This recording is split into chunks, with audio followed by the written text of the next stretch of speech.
You're listening to the PRO Media Network. The next level in entertainment. There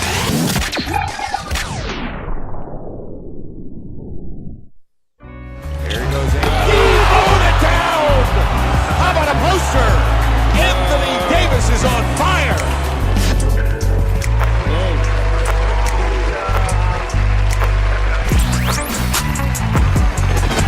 You're listening to the Pelicans post-game report on the PRO Media Network for all things Pelicans. For all things Pelicans, we are the Pelican post-game report on the PRO Media Network. I'm Big Q bringing y'all in on podcast 183. That's right, 183 on the podcast.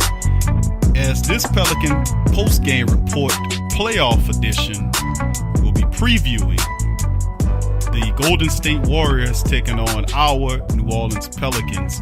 Game 1 coming up on Saturday afternoon. Finally, the second round of the playoffs here. And in studio with me is DC from the Pelican Eye View. How you doing, DC? Oh, I'm great, man. What's going on? Getting ready for this playoff matchup, brother. Getting ready for the playoff matchup. Finally, the Golden State Warriors were able to push San Antonio out the door. And now they focus on playing us in the first game. It's going to be a late game, man. It's set for 9:30 Central Time on Saturday. It's going to be a late game. A lot of people. Good thing it's Sunday. Yeah. Some people might be late getting to church, but it's going to be interesting. 9:30 is a late start. Why are they doing this to us, man? That's all these West late Coast games, time, baby. man. At West Coast time. We've been adapting well to it, so I guess the Pelicans like it. Right. Well, I mean, I know we're going to be ready for this game. We've been sitting for a minute, waiting for them to take care of business with San Antonio. And we're going to take care of business here on the Pelican Post-Game Report Playoff Edition with our rundown. And we're going to talk about today on the Pelican Post-Game Report, Al Gentry. Of course, we're going to talk about Coach Gentry earned another year with the team, getting them into the playoffs. Not only just getting them into the playoffs, right, but also getting them into a sweep of the Portland Trailblazers in the first round. That earned Coach Gentry another year to see if he can build on his current success. We'll talk about that. Also, this craziness going around with the national media. First, they want to talk about us. They don't want to talk about us. We like B-roll footage. Next thing you know, everybody want to jump on the bandwagon now about the Pelicans and how they're a dangerous team. We got the encompassing, intelligent, big-mouthed Stephen A. Smith running his mouth.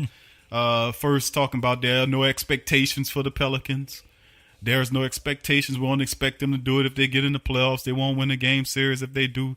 You know, they're not going far. First is him. Now he wants to see the Pelicans and the Warriors. It's must-see TV now. And many other commentators out there doing similar crap. Right. They're talking about this DeMarcus Cousins situation. I heard Jalen Rose say this. It's some of the most stupidest stuff, but we'll address it because it's out there. About, do we need DeMarcus Cousins? Dumbest question that I've heard in a while. You don't need somebody when you're winning without him. You obviously, this is what people say. It's crazy because we're going to get into it, DC. I can get into it. We're about to attack it right now, but we're going to talk about that. We're going to give you our thoughts on the madness that's going on out there. We also got interviews from Coach Al Gentry, Nikola-Mirotic, and Rajon Rondo. They'll chime in before, of course, during practice session of what their thoughts are getting ready for the second round matchup with Golden State. And then toward the back end of the podcast in the second segment, we will then preview the Pelicans and Warriors Game 1 matchups. We'll talk about, is Steph-Curry going to be there? We'll give you some information on that. We'll talk about the matchups, Anthony Davis versus Kevin-Durant, Klay-Thompson, Jrue-holiday, and perhaps Nikola-Mirotic against Draymond-Green and the likes. And we'll cover all of that in today's playoff edition of the Pelican Postgame Report. Now, to get right on into it, we're going to start off with the Al Gentry extended year contract. DC, what you got on that? Do you got anything on Coach Al Gentry, the particulars on his deal? I'm trying to figure out how long his deal was to begin with, but basically what I have is they extended it for one more year. Al Gentry having 64 wins out of the last 100 games, which is pretty impressive. I guess has led the Pelicans to go ahead and extend his contract. But they don't really talk about how much money he's making. I'm having problems finding the figures. But they extended it to an extra 1-year option, which means after this next season, Al Gentry will be due for a contract. And I say extending it rightfully I think so. that's a good idea. Yeah, it's only one more year that we have. It's similar to like the 5th-year options that they do in the NFL on players. You don't really hear a lot of times they're having those options in the NBA. It's usually a player option. The player has the option whether they want to stay one more year or whatever. But same thing they did with Al Gentry. So we stuck with we gotta give him a new name, man. We can't call him Fish Eye Fool no more. We stuck with Mr. Gentry for now. Gotta Grandpa. Put some respect on it, man. We Grandpa. stuck with Grandpa. He is 63, and I Grandpa thought that was Gentry. Interesting that he won 64 his last 100 games. He's 63 years old. Big ups to Al Gentry. I mean, he earned it this year. Yeah, he definitely did. Did a well job. But I also like to give credit to Dale Dempson, the administrators, because they did an excellent job. They didn't overreact on Elvin Gentry. Say, hey, man, you got us in there, and you sweep the guys. Oh, we're going to give you another 3-year contract. No, that was a very smart move. Okay, you got us there. Let's see what you can do next year, and if you can do the same thing, build on the success, we'll extend you out. We'll give you a multi-year deal. So I like that. His original deal was 4 years at $13.7 million. Okay. So that was his original contract. So I'm guessing this year is the 4th year. That was optional. And he probably will have the biggest amount of money out of all the years on this last year. So I would estimate maybe he's making somewhere around $3 to $4 million this year. He definitely not breaking the bank. He took a pretty inexpensive contract, to say the least, to come here.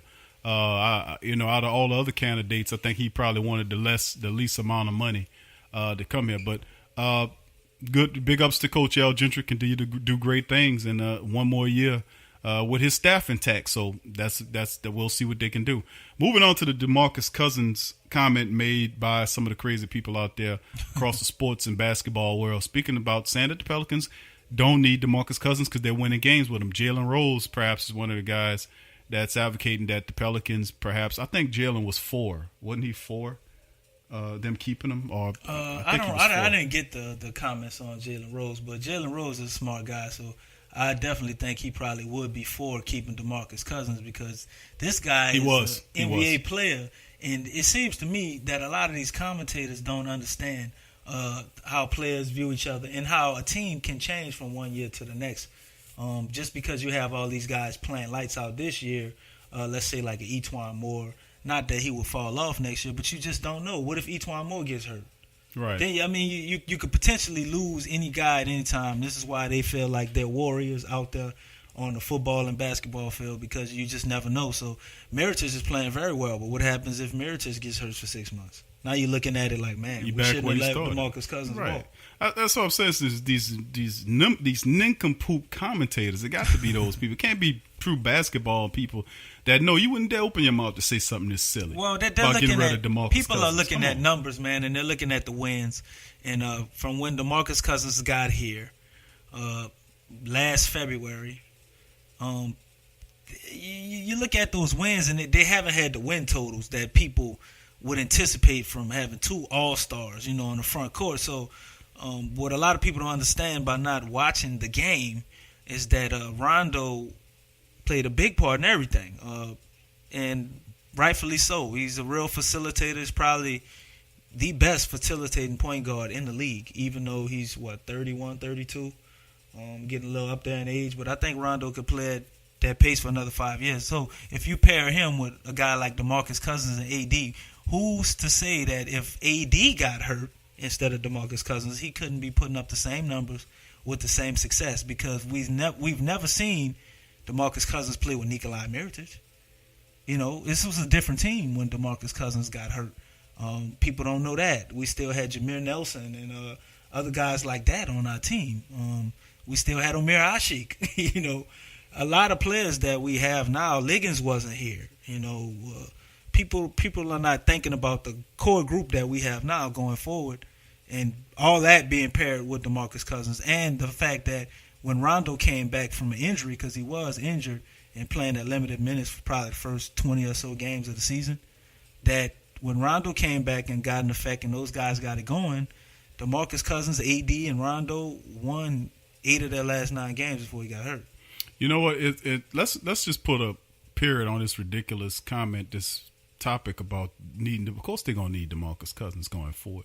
Even though they're a very good team right now, but if you had DeMarcus Cousins along with Anthony Davis, Nikola-mirotic in this team right now, you talking championship. Right. The Pelicans would walk. Well, I ain't gonna say they walk through Golden State, but they definitely would be considered a championship team. I'm with gonna go DeMarcus one step Cousins. further. I'm gonna say when they acquired Marcus Cousins, having Alvin Gentry, the Pelicans were basically assembling their team to be able to beat a team like the Golden State Warriors. Because if you look at the 2 big guys in the front court, it's almost like doing what the Golden State did in reverse.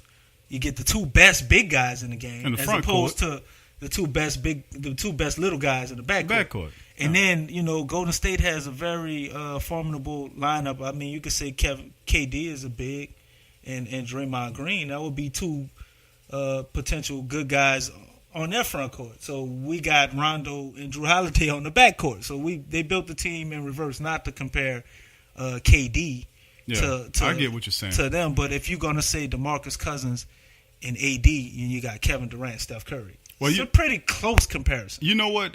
That's a valid point. I just think that, you look at the numbers I'm a numbers man, of course. And the way I look at it is that even though they speak about not needing DeMarcus Cousins because they're winning now, it was because of DeMarcus Cousins that they're even in the situation that they're in. Remember, he played 48 games this year. He averaged 25 points a game. They did have 23 wins with him. Right, and 13 rebounds. He had 5 assists and almost 2 blocks a game in those 48 minutes, 36 minutes defense, a game. I'm hearing. Yeah, so I mean, it's just asinine, man. And then also, this is another point before I close the casket on this stupid comment. Of course, we're going to re-sign DeMarcus Cousins. Of course, rumors are coming out we're gonna have to that they're going to talk about getting a 3-year deal worth $80-something million. Hey, we might have to. But DeMarcus Cousins' bottom line is that when they brought DeMarcus Cousins here at the end of the trade, during the All-Star break last year, since he's been here, they waited to the start of this current season to bring Chris Fitch in as the offensive coordinator coming over from Denver to install that offense in so that DeMarcus and Anthony could coincide on the same floor at the same time. And it's how worked long masterfully. Does it take for installment It to takes happen? a while. It takes years. Well, Usually about around a year, right? Right. And you're starting to see the fruits of that. So y'all remember that, man. Anyway, we're going to, like DC said, we're going to touch on this at a future time. We perhaps probably the next dedicate a Pelican whole Post show report. to this, man. Perhaps, because maybe after the season would probably be the best time. It probably would be, along with how much money you're going to get, because we had the rumors about an extension as well. So we're going to see that. How long is the rumors on this extension? How long?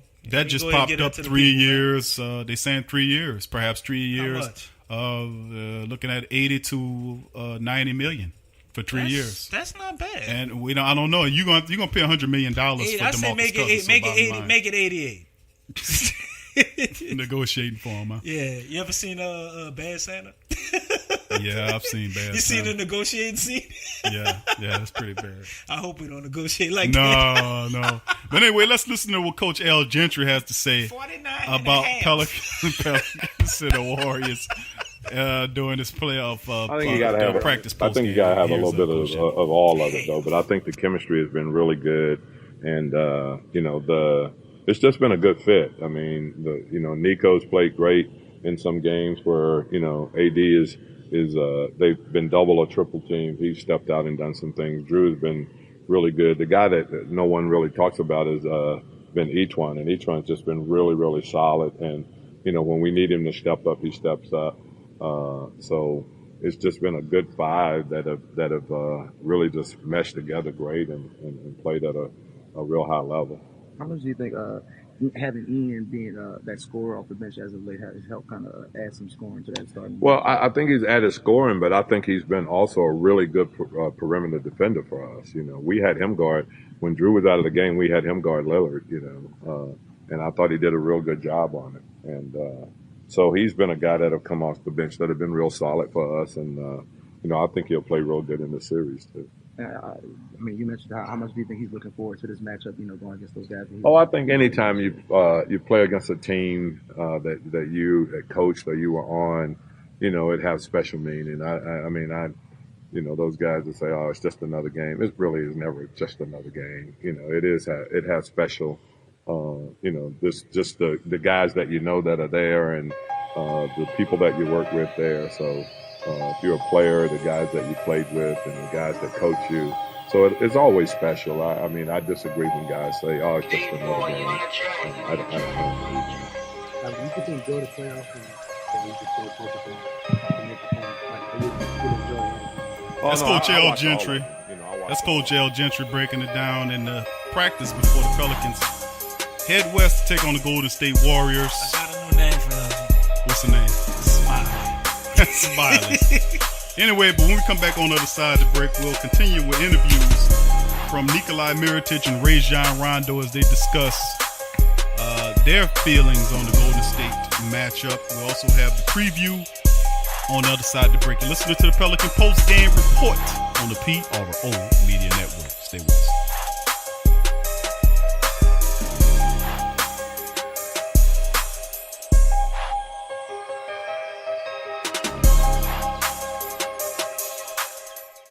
Get all the latest news and updates from your New Orleans Pelicans at the Pelicans Eye View, the new and official Pelicans Daily Journal, covering everything Pelicans. Attention, everyone. Get breakdown on games, free agent signings and potential moves, unbiased opinions and straight up facts with statistical analysis from G Balance. Go to www.thesportsdaily.com/Pelicans-I-View. I'm a Saints and Pelicans fan, so the only podcast I can get my fix is The Sports Coma with Big Q. The guy's intense, funny, and they always keep it real. Check out The Sports Coma with Big Q and the guys.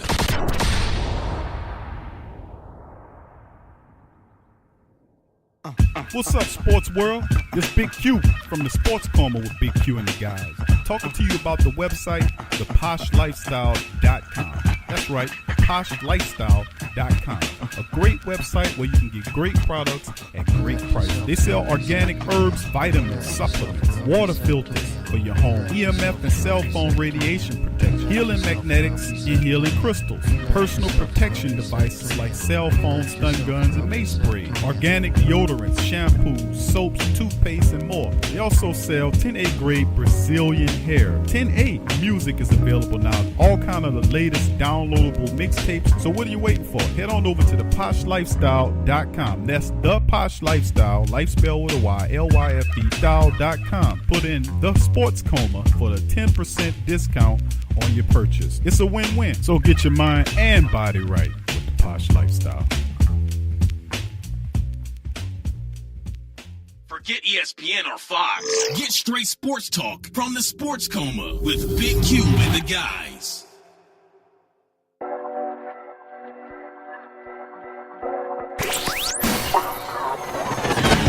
You're listening to the Pelicans postgame report on the PRO Media Network for all things Pelicans.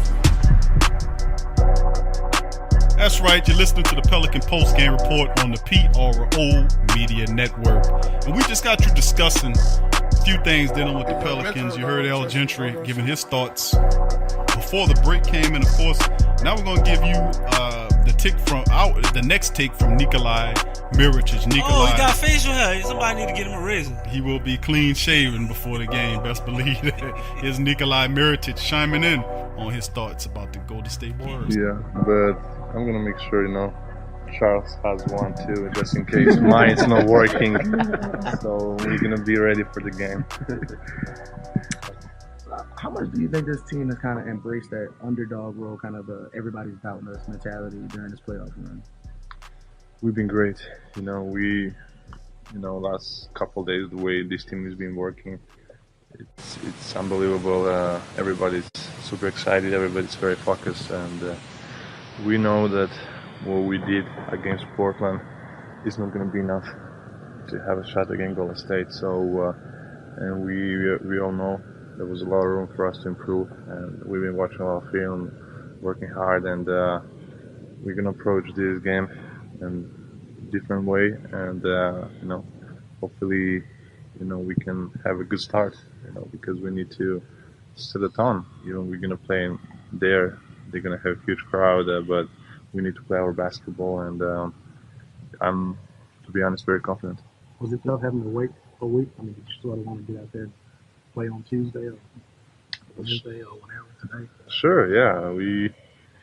At the same time, it was really good for us that we had, some days off. So, but everybody was here working. Even they gave us day off, we were all here working out, and because we know that where we are and where we want to be.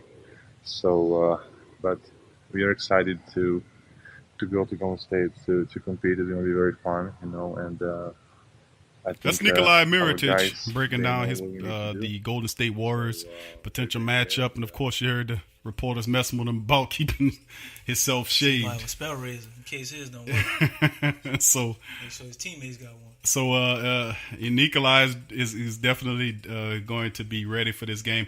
Let's listen to playoff Rondo. A lot of credit needs to be given to this man because, like he said priorly, I didn't come to this team he wants a long playoff run. And I'm going to be honest with you, if Rajon Rondo was running with Chicago last year before he got hurt, they would have swept out Boston. They would have knocked them off. Impressive. Boston's good too. And he was leading Chicago. They had a lot of young players there. And he has accomplished people. Right. Mirotic was there. And then you have him here with Anthony Davis and jrue-holiday, Nikola-Mirotic, and the way this team has been galvanized, they're playing, and Rajon Rondo's leading effort. As long as Rajon stays healthy, we're not talking about his defense. He plays very good defense now. They're not talking. They're talking about his passes, but Rondo still have a lot of good defense in him. Let's listen to what Rondo has to say after practice. Overlooked at all, because he's not. AD said because he's not emotional. Alvin said because he's just not a loud guy. Do you think he's been overlooked at all by people, just in how much he's contributed to this team and this starting lineup? I think everybody's been overlooked. That's just part of our DNA. Is how we kind of fly on the radar, and we just get out our numbers, and the wins do the talking. So. Everyone talks about me and Drew, what we did on Dame and CJ, but each one, if you look back at the film, he played a big role in that. He was on those guys a lot of the times, probably more than me. And I told him personally after the game, thank you for allowing me to play off the ball and be the weak side guy talking defensively, because when you're checking those guys, it's the only thing you can do is lock in. Well, how much does a week off kind of help a guy like you who love to study film and do all this stuff anyway, as far as preparation? A week is big, but more so studying film is just kind of stress-free mentality. I haven't worried about much these last couple of days, just enjoying my time off and appreciating not being in Portland right now, playing Game 5. And how much do you think that the team is kind of fed off of that underdog mentality that y'all been rolling with, ever since DeMarcus went down? It's not necessarily we feed off it, it's just kind of who we are. I think personnel-wise, our entire life, me personally, jrue-holiday's been under the radar his whole life. A lot of the guys that were this DNA makeup of team, of players, it's just kind of who we are. D-Mill, each one, the list goes on and on. So we're fine with that mentality. We're fine with, not being in the spotlight and just letting our game do the talking. When did you first start to see that edge from Drew? He's kind of never shown that. That's Rajon Rondo chiming in. DC, what you think about some of that? I think that's a very important aspect that he added, man, of being the underdogs, and how that ties into the New Orleans culture, man. We're a city full of underdogs. It's looked at as only being tourism here for a long time. We didn't have sports teams. They didn't think we would be able to even fill the buildings, other than the Saints that we carried on for a while. So. It's a perfect compliment to the city, and I think maybe those guys, being who they are, maybe that's what attracted them here, because we have a true underdog culture. So it's amazing to see that in a team. And underdog teams, oftentimes, they don't really care about what everybody else thinks, as long as everybody in that locker room believe in each other. And that's the number one thing you want for a team. So. Yeah, that's absolutely right. I agree with you about the underdog nature of the city, dealing with all the disasters the city been through, right? Everything that we've been through, the resiliency, storms, whatnot. New Orleans, the Pelicans definitely mimic their city. Texas got it from. They got it from us, our distant cousins. There you go. But let's move into the preview section of the Warriors and Pelicans game 1. Of course, real big. Like I said, the game is going to be this Saturday, 9:30 Central Time, according to what they're showing. The Pelicans match up with the Golden State Warriors. It's going to be one of the best. I think it's the best series in all of basketball. I watched a couple of these other series with Milwaukee and Boston, and then, of course, Toronto and Washington. Nice, it's okay. Cleveland and the Pacers, nothing fun. Some of these series, the Cleveland series and all that stuff. But the Pelicans and the Golden State Warriors are definitely must-see TV. like the one the guy losing his hair said. But this is going to be interesting because the Pelicans right now, man, 9 games in a row. He said this is going to be a wash. What is he? He said it's going to be must-see TV, but he's still picking Golden State Warriors to win the series. I can't be mad at him for that. But that's a safe pick. Come on, that's a safe pick. Well, he ain't gonna hop out on. But I can tell you this. So if you like seeing scoring, this is the matchup for you because both of these teams we play. And a lot of people don't realize this if you don't follow the Pelicans closely. Or look at the Warriors. We play very similar styles. The pace on both of these teams is pretty much the same. If you look at the points per game and everything, I guarantee you we're close. We're right there. We're like second in the league, and they're probably like first, right? If I'm not mistaken, in the regular season. So this is going to be a very exciting game. Then you have a Warriors team that probably was number 1 or 2 in defense. The Pelicans, for the last half of the season, have been a top 5 defensive team once they got the rotations together where they weren't giving up open threes. So, I mean, it's a very similar matchup, and only the strongest going to survive. So I think it's going to go down to who wants it more because I honestly feel the Pelicans are a little more hungry than the Warriors right now. But if you want to look at a team player for player, the Warriors are probably a little more talented. Well, I mean that's fair. It's a fair comparison. This team won 56 games this year versus the Pelicans 48 games. So very interesting, nonetheless. The season series was a competitive season series, no doubt about it. Ultimately, the Warriors end up winning the season series 3-1. Even though the Pelicans had opportunities to win the first game, they lost 128-120. They had an opportunity to win that game. Of course, then the second game they got blew out 110-95. Then in the third matchup, they were lost by 10, 125-15. And then in the fourth matchup with the Warriors, of course, Steph-Curry wasn't there, but we could say DeMarcus wasn't there. And we get that win 126-120. Now, some pivotal information, not to cut you off, DC, on this whole situation dealing with the Pelicans and Golden State. It is listed, even though they said Steph Curry had a very positive practice, he is now listed as questionable for game 1, just to give you a little information on that. Now, you go ahead, what you was going to say. Well, I was going to say the last game we played the Warriors is ultimately the game we played with the team we have now. Again, as I talked about with the DeMarcus Cousins deal. Different team. We swapped a lot of people out on our bench. Dante Cunningham's no longer here. Well said. And very happy about that, by the way. Yeah. Solomon Hill wasn't here as a reserve. He was hurt. So interesting point. That's very true. Different team. You got a lot of little Nikola-Mirotic wasn't here. Exactly. Right. Right. And that's a biggie. Rondo probably didn't play in 1 or 2 of those games. I didn't play very much. Right. He had a lot of limited minutes in the beginning of the season. So it's a lot of different dynamics, but the last game is pretty much with the unit that we see out there that swept the Blazers, and they won that game. Right. Well, I mean, you're absolutely correct.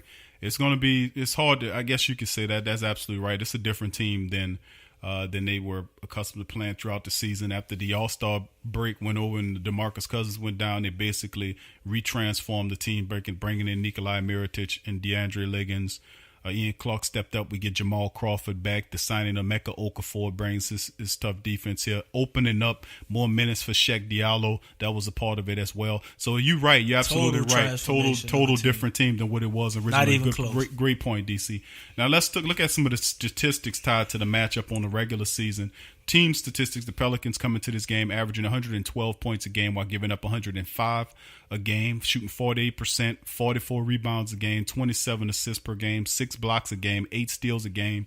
They're saying we're currently on a 4-game winning streak. They're not counting the fact that we are actually on a 9-game winning streak. We had 5 during the regular season, plus these 4. I add all of them together. 9-game winning streak the Pelicans are riding right now.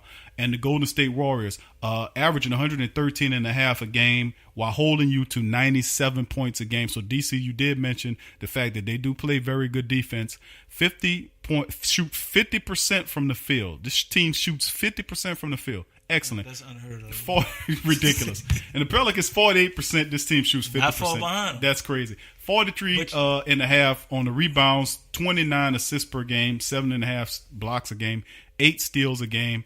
And they are 4-1 of the last 5 games. So, what you think there's 2 about areas that? I think we can get them in.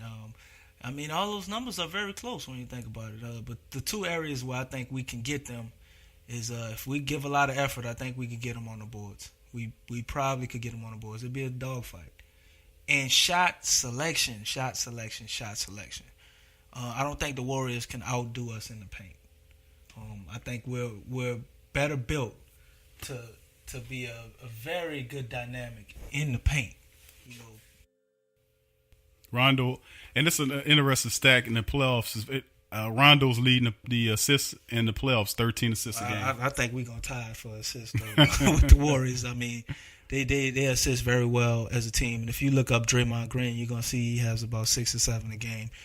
They basically employing a 2-point guard system. Draymond-Green is kind of a point guard. Once they get the ball into half-court sets, they kind of put him at the top and let him do what he does. And Andre Iguodala has been a makeshift point guard with Steph Curry not playing. But this team is still able to put up a lot of assists because they just pass the ball around. But they don't have a Rondo, so that's good. And Steph Curry is a great player, probably, top 5 in the league. But he's a good facilitator, but even Steph Curry isn't Rondo. This is an interesting stat as well. Anthony Davis, right now in the playoffs, as we stand, points per game. AD's averaging 38.8, might as well say 39. That's minutes a game. 33 points a game. Anthony Davis averaging 33 points a game. That's second in the playoffs behind LeBron James, who's averaging about 35 points a game, which is totally ridiculous. Now, there's only one other Golden State Warrior in the top 10 that's averaging over 26 points a game, and that guy is Kevin-Durant. He's 6th in the playoffs with 28 points a game, and right behind him is another Pelican by the name of jrue-holiday, who's averaging 28 points a game. So we have 2 Pelicans in the top 10 scoring.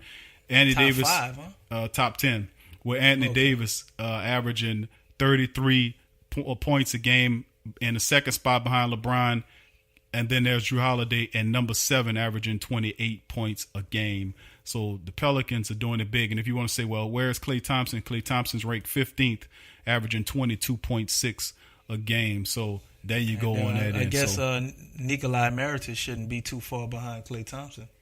Nikola is actually 24th in the playoffs, averaging 18 points a game. 4 points. So there you go. But and of course, like we said earlier, Rajon Rondo is the guy that is the top assist man in the game. So let's talk individual in the playoffs, huh? assist man in the playoffs, right? Nobody. So let's talk matchups here, DC, going into the next segment. Then we'll talk about who we think will win the game. Okay, Steph Curry is they have him listed as questionable. The commentary is that he might not be there, even though he had a very good practice. He's been looking better and better and better and better. His shot looked fine. Right. So they're saying they're ruling him out. I'm not believing that. I think that they use that old trick every time and again, so you don't have to prepare for a guy. So if I'm Al Gentry, I'm still preparing like Steph Curry's in there. I think Al Gentry has a trick up his sleeve with the Warriors. You got to remember, this guy was a big part of that system. And he knows them, no doubt about it. He knows how they work, and he knows what doesn't work. And I think one thing you can do with the Warriors, you might see, you got to get a little physical with them. I've noticed those guys, a lot of the finesse shooters, when you do get a physical with, especially a guy like Steph Curry, if he comes back, and he's coming back from injury, he's not going to be the same. So he's not going to be the same. Right. You got to get a little physical with Steph Curry. You do. You know, right. That's the only thing I've seen to be able to slow him down. And the same thing with Klay-Thompson. Not that these guys are chumps. I don't know if Klay is a little tougher. He's a little tougher, but you do he's have a to shooter. put hands no on him, shooters like hands on him. They don't like the memory of being touched, bumped, pushed, moved around. Like, you want to have open space to get your shot off, and you shoot. Hands in your face, all that don't matter, but when they're touching it, it seems to frustrate shooters. So, I mean, that's pretty much the only thing you can do to slow them down other than sticking to them like glue. But you got 3 guys that can hit amazingly tough shots. And you just got to challenge Draymond-Green to beat you from the perimeter. Well, he hits threes, but, he only shoots at 32%. But that's what I want to talk about as well, because even though, Draymond's a member of their superstars out there in Golden State, he does. He does. And then occasionally when he's open, he can knock you out with wide open 3 points. He's not going to gas you for 20 points a game. No, he's not. And if he does, it's because everybody else is locked up. Right. So let's talk about individual matchups quick. We got a few minutes left to go before the show ends. when we look at Kevin Durant, obviously the billing here is going to be the two superstars versus each other. So you're looking at Anthony Davis going up against Kevin Durant. Okay, that is the matchup that a lot of people are going to be looking for in that matchup. In the first game, who wins that matchup? Anthony Davis or Kevin Durant? What's your opinion on that? AD. I think AD wins the matchup for the series. Two reasons. AD's bigger. AD's stronger. And AD's also younger. So it's his time. Not that KD's lost a step or lost anything. But I think it's just Anthony Davis's time. So this individual matchup will be won by AD because Kevin Durant is going to get him. But Anthony Davis is going to do multiple things that isn't strictly just tied to scoring. He's going to get rebounds. He's going to get blocks. He's going to get steals. And I think in that department... And he's a beast on the defensive end, offense and defense. Right. Not saying Kevin doesn't do it, but he's well known for more of his offensive prowess than he is for his defense. Even though he does play it, but he's not known like Anthony Davis, a dual player as such. But in that department is where AD gets the slight edge because he's going to do a lot more of the other stuff, and he's still going to give you 30 points like a Durant. Yes, absolutely. Well, let's cruise into our next matchup. We have Klay-Thompson versus Jrue-Holiday. Now, a lot of people have that as a second building. Now, Jrue-Holiday is playing out of his mind right now, on a whole nother level, really looking good, really privileged and honest. I really feeling good to see him at that level. Right. I never thought I would see him at that level. I knew he was good, but I didn't know he was this good. So, Thompson and Holiday, speak about that. I kind of knew. Okay, don't break your arm, pat yourself on the back, DC. I'm not. But okay, Thompson and Holiday. This matchup, the traditional fan or somebody who watches Golden State, they would generally say, I'm looking forward to that matchup. It's going to be a very good matchup. Yeah. They would say Klay-Thompson. But if we I got to rock with Jrue. Exactly. I'm going with Jrue-Holiday, but I'm just saying what most people would think. Yeah, the casuals. Based on how Jrue-Holiday is playing and how Klay-Thompson plays, you basically have two of the same players when you think about it. Thompson's different a lot in better three-point approach. shooter than Different in approach. Yeah. But the same in what they provide. The Best best perimeter defensive guys on their teams respectively. Because Thompson is definitely underrated defender. He's not underrated. People know. If you watch basketball, you know. Some people I think put him casual up there. Fans don't think they about don't really realize how good defensively He's Klay 6'7". is. Right, he can, and you can see Klay stepping out. I've seen these 4 games where Klay was guarding Anthony Davis. When he was guarding Rondo, he guards anybody. Even I remember plays when he would guard Anthony Davis in the post. I was like, wow. But he is very underestimated as a defender. And to be honest with you, he's even more underestimated than Jrue-Holiday. Jrue-Holiday gets his credit defensively. No, I'm not gonna say that. I would say that because people realize they're saying how great of a two-way defender, a two-way player Holiday is, but not that same rigmarole about Thompson. Before about Thompson, what you're forgetting is when Kevin Durant signed to the Warriors, all that talk stopped. But before Kevin Durant was there, they always ranted and raved about Thompson being the best two-way player in the game. When Kevin Durant came and his shooting numbers went down a little bit, you didn't really hear so much talk about that. But we know what Klay-Thompson is. He's just as good as Jrue-Holiday, honestly, defensively. And we know what he can do offensively. That's a scary thought. But I'm going off right now. Who do you pick right now? Jrue-Holiday is the hotter guy now. AD and Holiday. Both of them can do what the other can do. Jrue-Holiday can hit from 3, not like Klay. But Jrue-Holiday can get to the lane. So can Klay, but not like Jrue. That's true. So you have a similar player with things flipped around, and I'm one to believe when the shot's not falling, I think Jrue still gets you at least 20. The basket. Gets to the basket. When Klay's shot's not falling, you know he might have a 15-point game, 16 points. Jrue can still get you 20 in the playoffs, even when his shot not right. Now let's look at the fact. Let's talk about our third dairy matchup here. That'll still be as interesting as the first two, and I'm talking about Nikola-Mirotic and Draymond-Green. Wow. Okay, quick thoughts on that. Maybe some people would disagree with me. I'm gonna say a tie because Nikola-Mirotic is gonna give you 18 points a game in the playoffs. He's gonna give you some stuff on defense. We know he's gonna explode for a 20, maybe 30-point game at some point. He gonna give you what he got on offense the majority of the time. Draymond Green, you're going to get a monster on defense that's going to give jrue-holiday as well as AD some problems. This guy, he going to give you something on offense, but he going to give you more on defense. So I'll say a tie because the impact that Draymond-Green has on the defensive side of the game is probably, other than Anthony Davis, the most impactful on the floor on the defensive side of the ball. So I can't overlook that. But Mirotic is going to give you a lot more on the offensive side than Draymond-Green in the scoring department. But Draymond-Green going to give you some assists. So I just toss it up to a tie because I think Mirotic is going to hit the threes, big old rainbow arch, and he's going to give you 2 blocks, a few steals on defense too. So we're going to get a balanced matchup there. All right, now quickly, give us your picking on who wins game 1. Pelicans win game 1. Last time we was on a 9-game streak, we won 10 games. So why would we think it's going to be any different? We'll win game 1. I will agree with you, DC. I say the Pelicans will take game 1, I think, without Steph Curry. Even though in my mind, the Warriors lost against San Antonio on purpose. Even though in my mind, right, that loss to San Antonio. A little more time for Steph Curry. Right, I'm thinking we're going to be surprised by Steph Curry sighting in game 1. So be ever mindful of that Pelican family. Anyway, that'll do it for today on the Pelican Post Game Report, a playoff edition, previewing the first game of round number 2. Set Saturday afternoon at 9:30. Pelicans swallow up them Warriors, you heard? So from me and DC, thank y'all for listening. Peace. Forget ESPN or Fox. Get straight sports talk from the Sports Coma with Big Q and the guys. What's up, world? This is DC from the Sports Coma with Big Q and the guys. Have you ever been sitting in front of your computer screen, or in traffic, tired, lacking energy, feeling drained? Did you know there are electromagnetic fields or EMF waves all around you that cause this disease? Get it? Dis-ease? Luckily here at Posh Lifestyle, you can get your EMF protection. They have pendants, the shell-dyed bricks, cubes, and pyramids. Check out the poshlifestyle.com. That's life spelled with a Y.